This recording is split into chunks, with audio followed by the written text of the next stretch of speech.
Hello and welcome to the 2021 to 2022 season review with Macclesfield. This is the season where we've just got promoted to the Premier League after a tense fight between us and Newcastle United, Aston Villa. We actually finished third and had to go through the playoffs.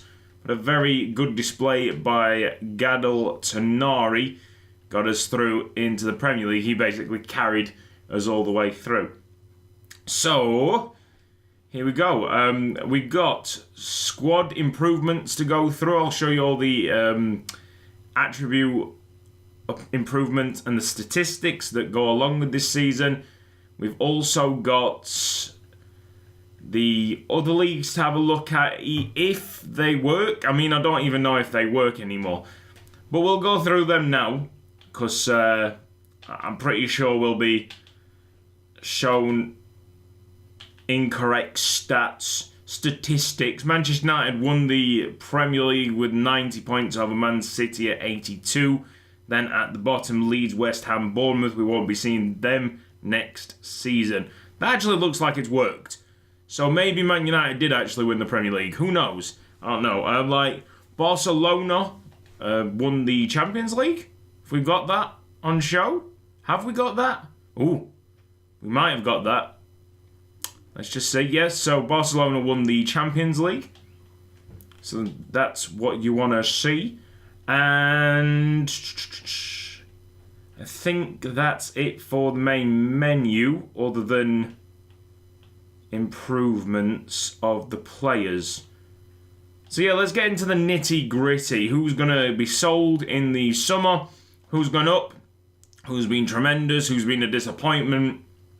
We'll start off with an improvement, a good player, and our first choice goalkeeper, kind of. I mean, it's more like rotation at this time. Shafil is a better goalkeeper, but I'd rather have Robertson in the more important games to claim the crosses, you know what I mean? Because Shafil does not like to catch a ball. He does not like to catch the ball. Apart from diving saves, anything crossed, corners, no. He doesn't like that. But he's done alright, he's gone up by 6.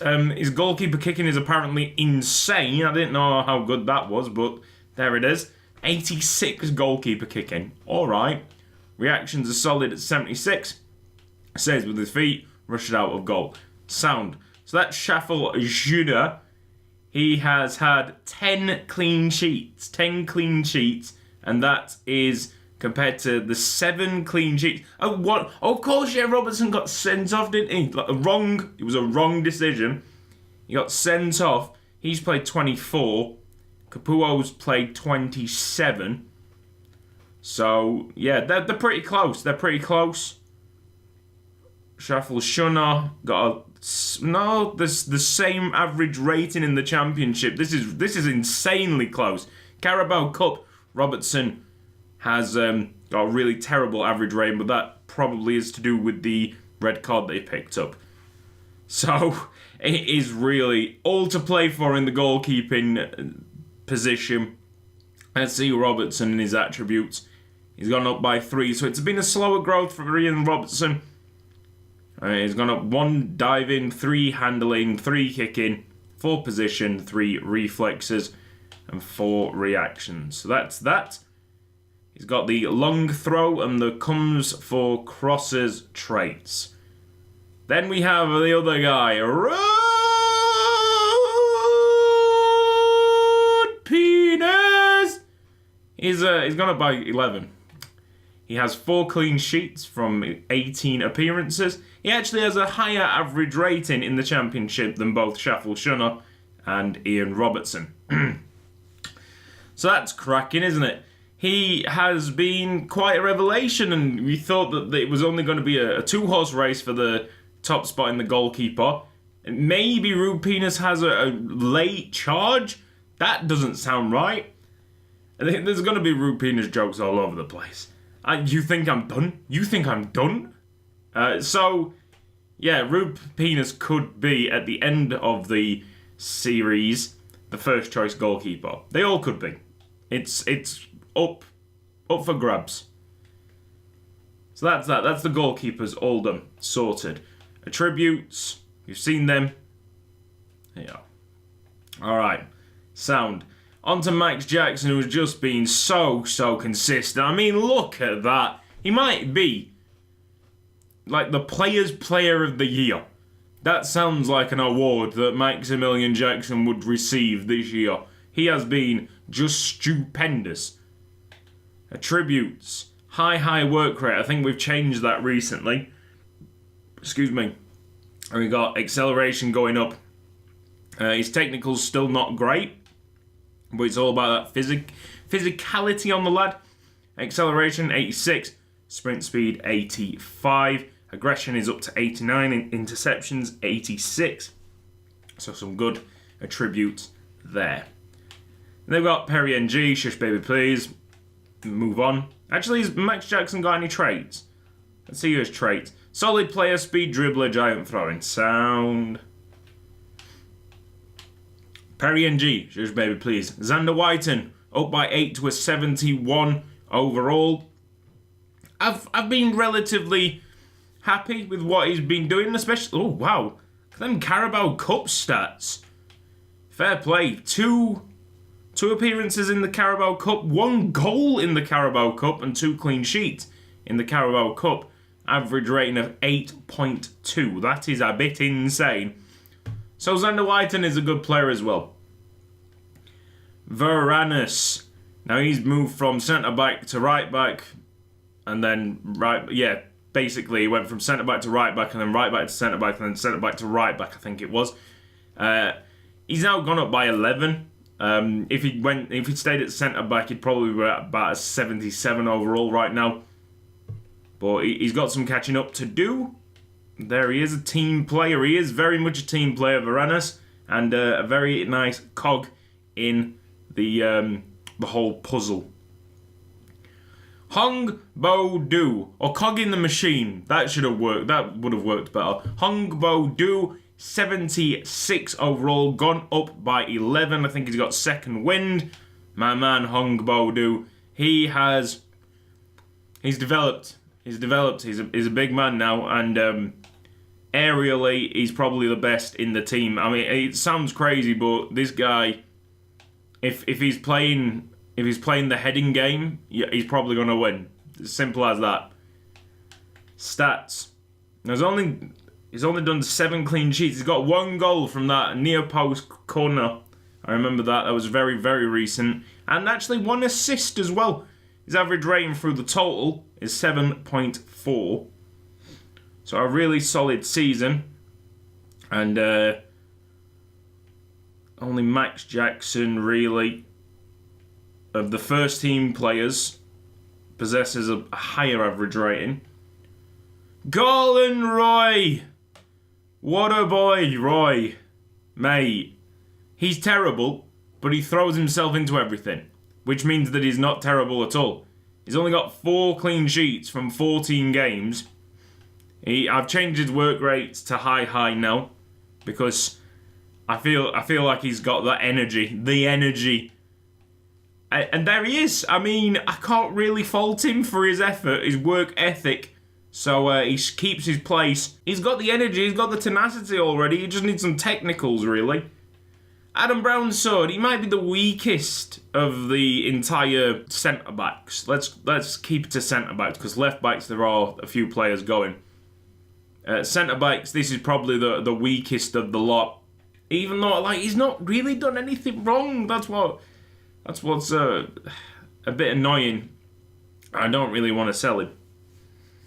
Not only that, I want to keep that kind of homegrown spine that keeps this thing realistic. Like the Premier League in real life has registration rules, so we should kind of respect them as well.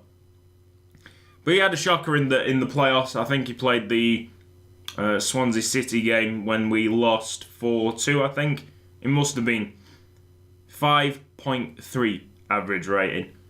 EFL Championship, got 5 clean sheets out of 19. Not really that good, but average rating of 7.4 is okay. No goals, no assists. And look who's next. He's got long throwing as well, by the way. Adam Brown's son. Maximus Durante, 82 overall, gone up by 5. His averages through the competitions, apart from the European International Cup, are just super consistent. I think that's what I like more than anything. Consistency. You can be good on occasions, but when you're consistently good, you really get into my, like, top shelf of players. I like untouchable players. And, yeah, this guy is one of them. He's got power free kick, obviously. He had that from the start. Leadership, one club player. He's gone up in free kick accuracy. Actually, it's 81. I thought it was in, like, the mid-70s, but that's now a very impressive stat. Slide tackle, 83. Standing tackle, 85. He's just... He doesn't look impressive at all, but he's so good. I can't even explain how good this guy is. He's just ridiculous in what he does. Wittiness! But for the name, stays because he's an absolute legend. We needed a centre-back to partner Durante, and eventually we found our man in Wittiness, Chavango Jr. He went up by 13 overall this season. Excuse me. He is a revelation. His average rating's not as good as Durante, but he works with Durante, and it helps us out. Clean sheets, only 7 in 31, but Durante's only got 12 in 43. So, do clean sheets really matter that much? It's all about getting the wins in the end. And it's something that Macclesfield's first team are doing quite well at the moment, after being promoted to the Premier League. Let's have a look at his attributes. Just, there they are. If you want to have a look at them, excellent. Okay, Zacharias Yoda. He is getting sold. We've already talked about this.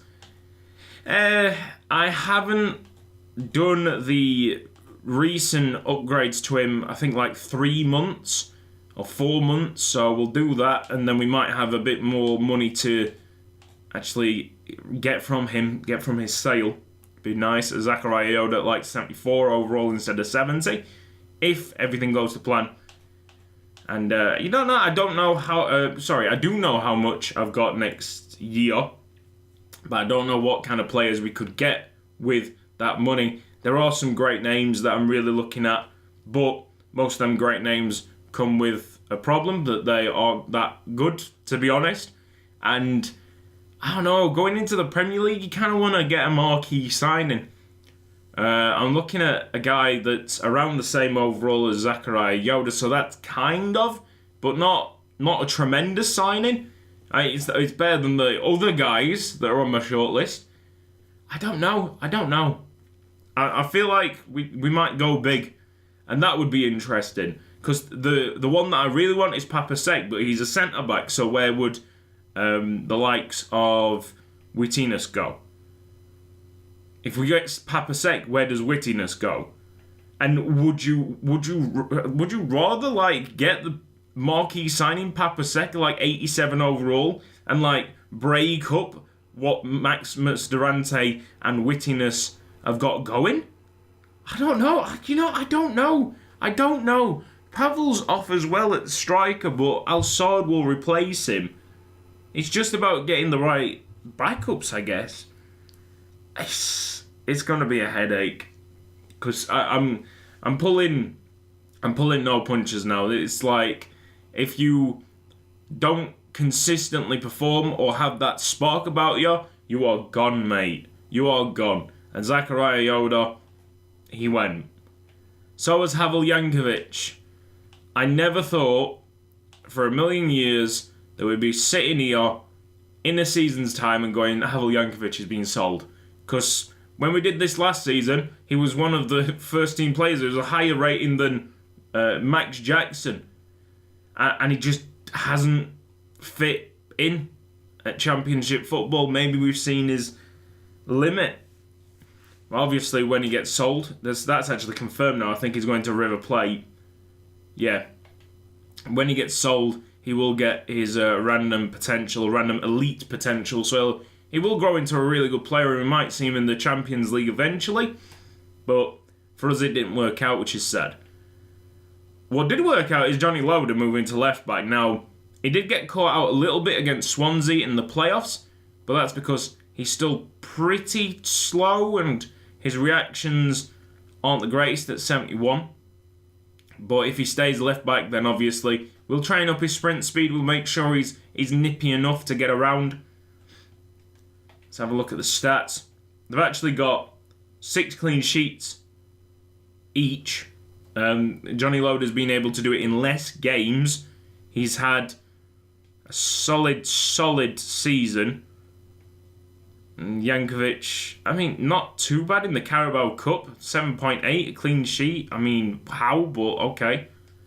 I've made my mind up, and there's nothing we can do anyway because Havel Jankovic is gone. And I think we're right to move on and find ourselves another left back. Once again, looking at a left back. All will be revealed in the next video when we do the pre-season live stream. A bit of information. We've got to England with the ethnicity fixes. I've got to sort out hairstyles, sort out untucked shirts, get boots on players, and I think we'll be done. I am a little bit behind from what I want to be, but I've still got a few days to get everything sorted before we need to crack on with the next season. I think if I am struggling, I'll put a Kinde surprise video in between the pre-season live stream and the first episode of the new season, just to give me a little bit more time if I'm struggling. But there obviously is, like, there's a ton of work to be done. Dan Axel Koza actually has a lot of clean sheets. He's a really good player. Like, he is a really good player. And he's gone up by 12. Compared that to Xander Whiten, he's actually gone up by 8. Okay.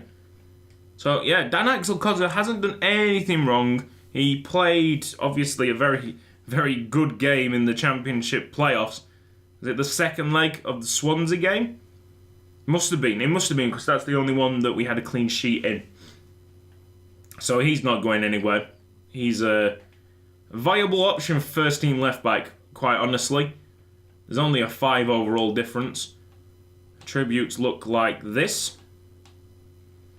If we haven't seen it on Jankovic and Johnny Loader, there it is. Sunil Edithadika is a tough one, right? So there's a bit of attachment there because obviously he's one of the players that we've had from absolutely the start, and he looked like a very, very special player to start off with.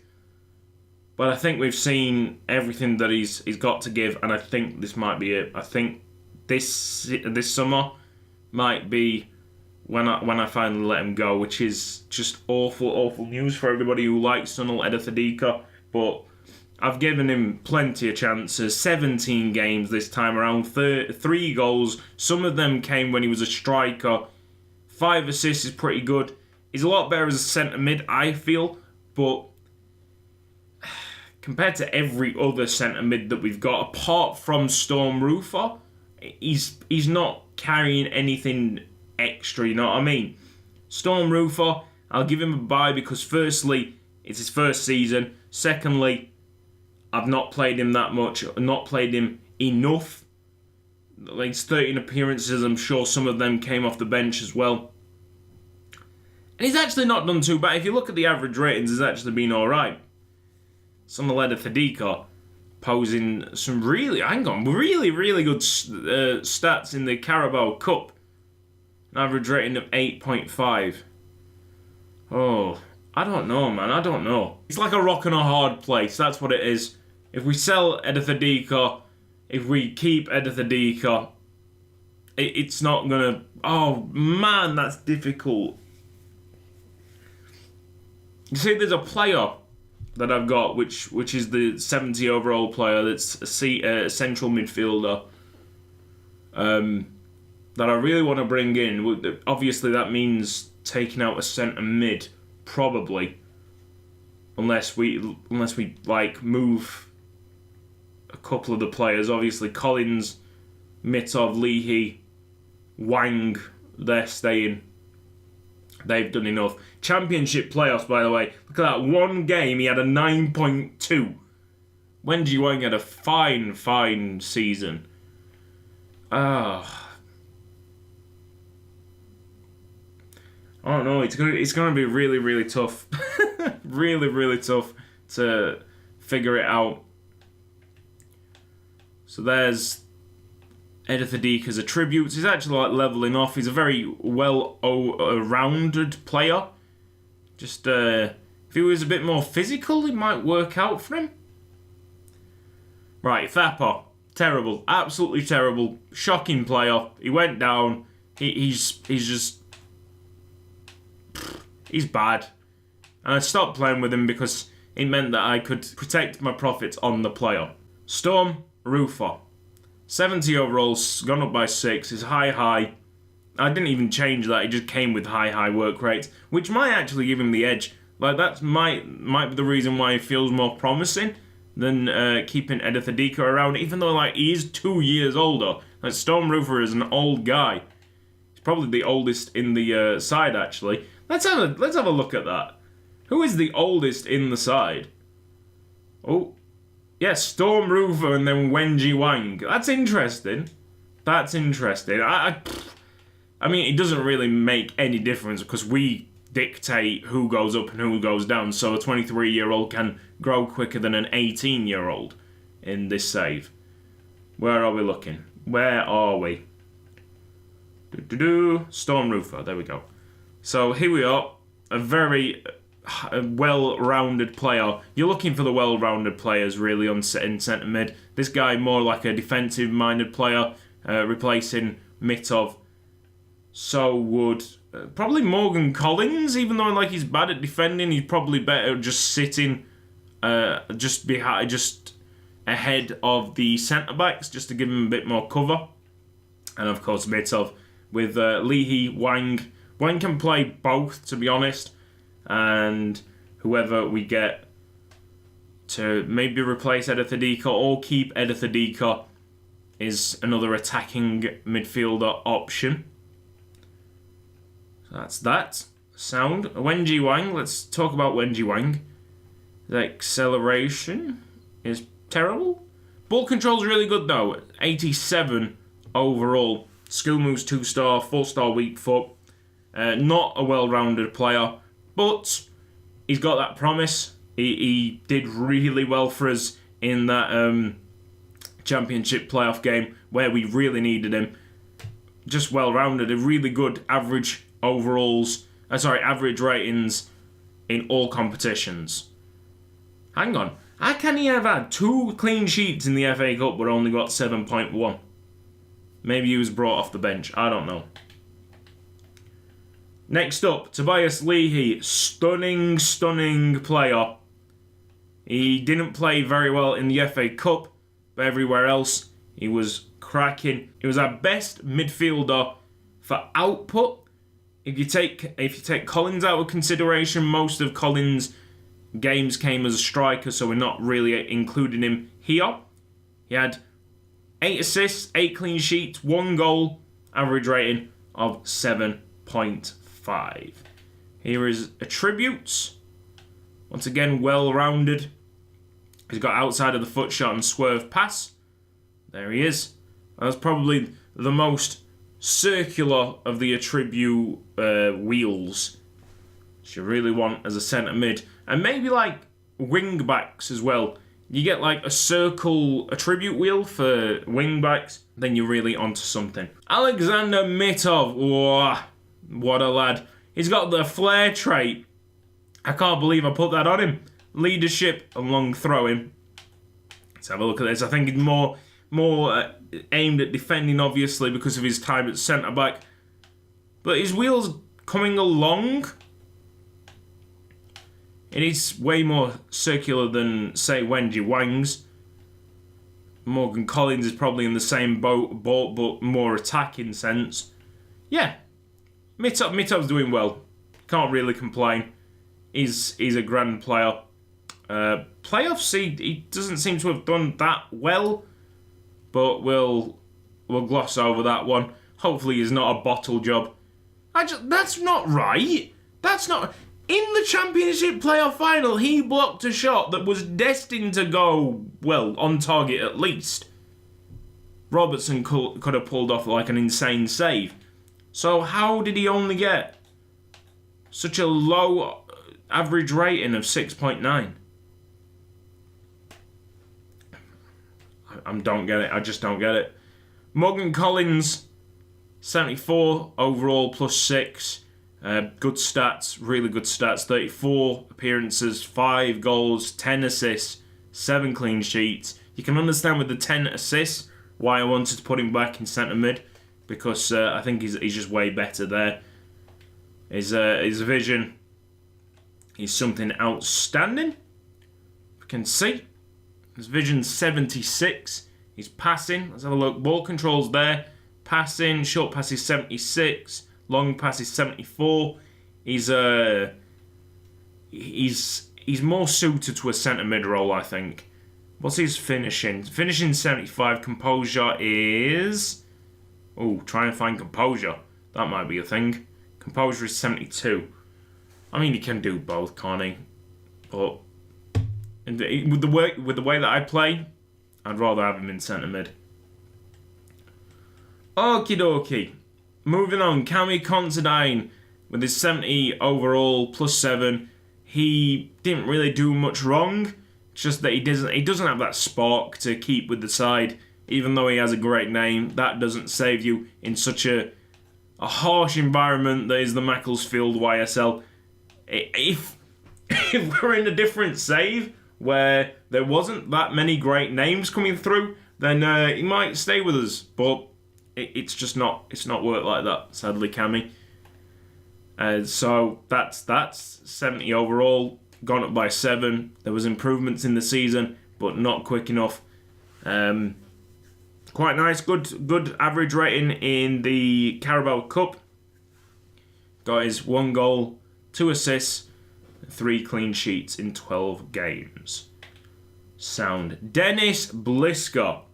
Right, I want to see some big numbers here. High work rate, low defensive.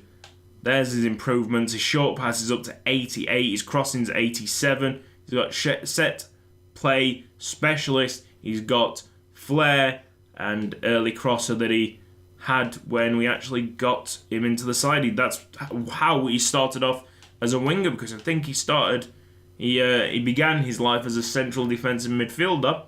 Stats, yeah, we're seeing some good stats here.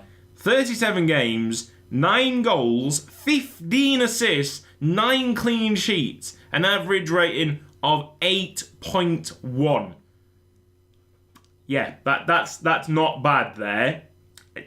Yeah, Dennis Blisker, fair play to you. And I think I've got him down to, go up to an 80 next time. So my improvements aren't absolutely final for this season. So the last episode I've wrote down what improvements are needed. So what you're looking at here is my improvements from episode 54. That's what it is. So episode 55, where we got promoted to the Premier League, I still need to add them improvements in. Okay. On to Farhan Guled. He's been so good when changed to a right winger. And a great understudy to whoever he goes. Like, if he changes to a left winger... Oh, wait, no, sorry. Episode 55, we kind of decided that he was going to be first team left winger. Fair dues. Like, he was just insane. The assists that he made in the playoff final and the playoffs, I think he did one against Swansea as well, were just mental. So good on him. He really took the chance when we needed him. And he's going up by 2 overall, so that guy will be 75 overall by the time that we start the Premier League season. Maybe even more. Maybe if he impresses in the pre-season tournament, we put him up again. So 4 goals, 4 assists, 22 games, clean sheets of 10. So he's pretty active defensively as well. 7.8 average rating. Here are his attributes. He's obviously just absolutely rapid at 88 and 89. His technicals are not there yet. What's his long pass actually? 55 long pass. That's not that good at all, but he just felt unreal. good, just extremely good vision. He's only 68. And then we have like the mercenary, the one that's really just put everything, the spanner in the works. There you go. This guy is the spanner that got thrown into the works. After playing so good at left back, he decides to be a right winger through one of the scenarios, and now we're just like, well, you have now screwed us up, Osman, to be honest. Because of his move up here, we've had to drop someone like Cami Contadine. We're having to drop Kai Healy and Anzai. I've kept it very, very calm through this recording, but it's been a show. You know what I mean? It's been a show. Yeah? Aside from the show, the totals don't actually look that pleasing, but most of the time that he's played this season, he has been a left back. Goals, 1, assists, 1, clean sheets, 5, average rating of 7.4. Alright, that's the right wingers done. Let's have a look at his attributes. He actually started off, Osman Clark started off really, really slow, and he didn't feel slow, but he was pretty lethargic. His acceleration's gone up to 80 now, sprint speed 81. I'm sure that'll continue to go up in time. Heading accuracy is 85. That is a bit mammoth. Watch Piron Bunmathan, another player that's going out, and I've said it many a time. It's such a shame that he had a really, really solid international cup. 2 appearances, 1 goal, and then nothing happened for him since. He had 1 goal in the Carabao Cup. That's it. Through, 10 games, he had 1 goal. I mean, that's no good for a striker. And I shook my head and I was like, my expectations of this player were way, way higher than what he actually could deliver. And that's what's killed him in the end. And I'm really sorry for that. Let's have a look at his attributes before moving on to Pavel. He's alright, he's a bit nippy. Vision's terrible. Composure is 60. Finishing 69. Yeah, he's gone. He's gone. Another player that's gone. Oh, Pavel. His stats are great. 15 goals, 15 assists, 8.3 average rating. What a bottle job. When we really needed him, again, with Bristol City, and he has this easy chance. Like, if he'd scored all the goals that he'd hit the post with this season, we might have gone up automatically. We probably would have gone up automatically. Thinking about it, if you think about it, disappointing, really. It's more disappointment than everything else, because last season he was so very good. And then I just snapped with him this season. I was like, nah. If we can get like 12 million for him, I'd rather have the 12 million, you know what I mean? Because we've now seen what Wassim Al-Sad gives to Gadel Tonari. Because Gadel Tonari is the main man in this attack. And I said this last season, actually. I said, if I was to say who's the best striker out of Pavel and Tonari, I'm going to say Tonari. Yeah, definitely Tonari. He's just a better overall striker. He just knows how to finish. And you can't train that into someone who hits the post all the time. Attributes. Just rapid. Insanely rapid. Short pass 84. 86 shot power. Curve 85. Ball control 85. 79 finishing. What is he doing hitting the post all the time? Victor Mathis. The legend. The hero. The man. The common man. Coming in from Dominican Republic. Having no expectations of making it as a footballer. Was he like 33 overall centre-back? Then we kind of signed a lot of decent centre-backs, so he was moved into striker to be a wild card. And that's kind of worked out for him as well. Honestly, I'd rather have Victor Mathis up front than Pavel. I know, it sounds ridiculous because obviously Pavel would get us more goals, but Victor Mathis wouldn't let us down as much. 69 overall, his stats are like this. He's played 16, he's scored 7. That is a pretty decent return. Assist 1 and average rating of 7.8. What a lad, what a hero, what a guy.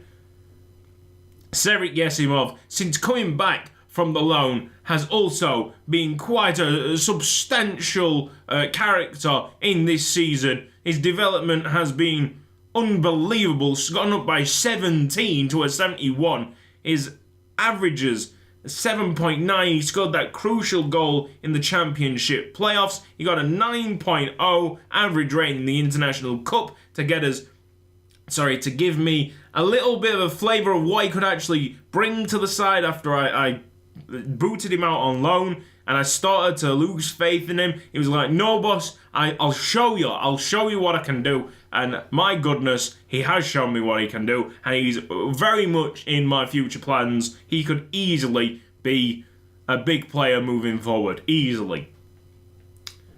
Let's have a look at his attributes. He's got good acceleration, 81, jumping 82, sprint speed 81, heading accuracy 84. What's his finishing like now? 71. It's gone up by 25 this season. Composure 65. Well in, Serik. Then we get to Galatasaray, the man on a mission. 35 goals he scored in the end. He scored 7 goals in the Championship playoffs with an average rating of 9.4. His average ratings through the entire season, 8.5. Appearances, 41. Goals scored, 35. Assists, 15. Clean sheets, 12. Wow. Weak foot, 5-star. Skill moves, 3. He's got the bicycle kick trait, the outside of the foot shot and finesse shot. He's got high and low.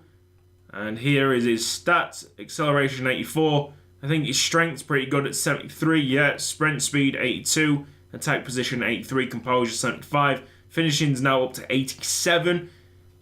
Just an insane player. When he goes one-on-one with the keeper, I'm backing him all day to finish. And when he doesn't finish, I get really surprised, because that is not like Galatasaray. He's very, very good, especially inside the box. Riku Anzai. Yeah. I kind of cracked under the pressure of people wanting me to sign a Japanese player. So I did. And I've given him time now to bed in. He's not done too bad.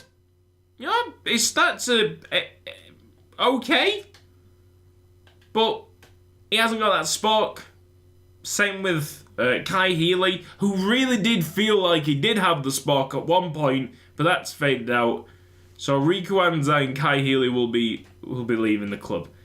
I think this has already been sorted out. So he'll be joining Cologne. That might be a Mexican team, actually, so that's Cologne. I don't know. 13 appearances. Not that many appearances for Riku Anzai. 2 goals, 3 assists, 7.5 average rating. But it was pretty competitive on the wings. Right. Let's have a look at the attributes. Nothing standing out there. His best attribute, probably acceleration. Yeah, acceleration at 77. Madani Ahmad, coming back, being swapped to a left winger. Actually really good. He scored against Swansea. Let's have a look. Yeah, he scored in the Championship playoffs. Very important goal. Got us kick-started in that second leg. And look at them average ratings of 8.2 over the 5 games. 2 goals, 3 assists. He's actually got the same stats as Riku Anzai had in 13 games, which is just silly. He's just obviously not got the same amount of clean sheets. His attributes look like this. 81, acceleration, 81, agility, and technically ball control, finishing are the best ones there. His traits are speed dribbler, skill dribbling, and flair passes. He's gone up by 7 to a 73. Mint. Joseph Brady. I don't know what's going on, man. I mean, I think he might actually be moved into centre mid as well, so that'll cause another calamity, another disaster, because then we might have to move someone else. I don't know. I honestly would rather just get on with like fixing the save and then just put all my hours into thinking like, what on earth is going on with his team? Because there's so much things to be sorted out. Joseph Brady, probably better playing as a centre mid. He just hasn't got the speed. And I know it sounds silly with the figures that he's got right there, but he just doesn't feel quick. I'd rather have Guled. I'd rather have Ahmad. It just feels more lively. It might be the reactions. Actually, looking at the reactions, that might be it. Agility, where's that? Agility's really good. So why doesn't he feel electric? Why doesn't he feel like Kai Healy? Kai Healy had that. He's just way better as a centre mid. Let's just keep it simple. He's way better as a centre mid. I put him as a left winger because I said, look, we're getting rid of Kai Healy, we're getting rid of Riku Anzai, and I just replaced. And obviously I have to replace internally. We had tons of centre mids. We didn't have tons of left wingers. Put Joseph Brady there. He'll go back to centre mid, and then we've got a problem in centre mid. All right. Yep, that sound good. I might actually put Morgan Collins back in striker. Oh, we could put Joseph Brady in striker and see how that goes. Mate, it's a bit of a headache, but it's my headache, and I like to have that headache. 8 goals, 2 assists, 3 clean sheets, 2 yellow cards, average rating of 7.1. And there are his stats. Swerve past team player. And move on to Kai Healy, who's got them 5-star skill moves. You're a disappointment, mate. It's got to be said. Like, you really did look like the bee's knees at one point, especially when you were smashing that Lewis kid from Shrewsbury. And then it just didn't work out. Did I give him enough chances? 14 games, 2 goals, 5 assists, 7.4 average rating. So he's actually put more on the board than Riku Anzai. But look at that, Madani Ahmad. Madani Ahmad scored the same amount of goals in 5 games. And he scored in the playoffs. Basically, what I'm trying to say is that we can do better. And we know we can do better. Zenberg's is going. We know this. He's had a really bad loan spell, and the club's outgrown him, sadly. I wish he landed on heads more, but it is what it is. Hopefully, we can recoup more money by him landing on heads in the times that I need to add on. We could put him up to like 67, 68 overall. That might bring us a bit extra money. Wasim Al-Saad, what a player. Final player in this squad hub. His totals right now, 43 appearances, 22 goals, 19 assists, 11 clean sheets, 8.2 average rating. Look at his stats across the board. Like, average rating in the International Cup, 8.3, Championship, 8.2, Carabao Cup, 8.4, Emirates FA Cup, 8.3, Championship Playoffs, 8.6. Might actually give him the player of this season. If I was to award that, which probably we could do this in the review video, just give out meaningless awards. Wasim Al-Saad would probably be my player of the year, simply because he showed us the way in terms of like what we could have up front with him and Tonari. Because he's not only made goals and scored goals himself, but he's unlocked Tonari to a next level. To score that many, compared to when Pavel was there and he was a bit, I wouldn't say greedy, but his movement, his pace would then halt the runs of Tonari. And obviously Tonari being a bit more intellectual up front with the attacking position, we would then have a really poor position with Pavel. So, yeah. Like, often you'd see Pavel cutting up Tonari's runs, which you don't really want to see that much. Alright, sound. So here are Wasim Al-Saad's stats. 87 acceleration, 85 sprint speed, 81 visions there. Ball control of 85. His finishing must be going up now at 78, yes. So we'll be looking to get his composure and his finishing up next season when he plays in striker. I think, looking at this, Joseph Brady's probably going to stay as a left winger because we have no place for him in the middle. Oh, unless we put one of the centre mids as a left winger. Now then, does that open the door for Edith Adika to be a winger? His crossing's shocking. His crossing's terrible, mate. Tobias Leahy? Bad crossing. Does anyone have decent crossing? Storm Roofer. Storm Roofer as a winger? I don't know, mate. I don't know.